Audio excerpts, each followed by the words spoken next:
দোস্ত বল দোস্ত 10টা মিনিট দাঁড়া, আমি চলে আসছি।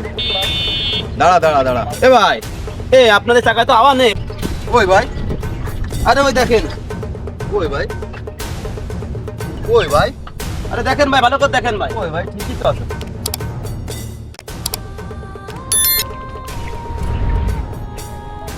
ভাইয়া ওটো তো, ভাইয়া ওটো। ভালো আছো তুমি? তুমি বাড়ি যাবা মানা? চলো আমি তোমার বাড়ি নিয়ে যাচ্ছি।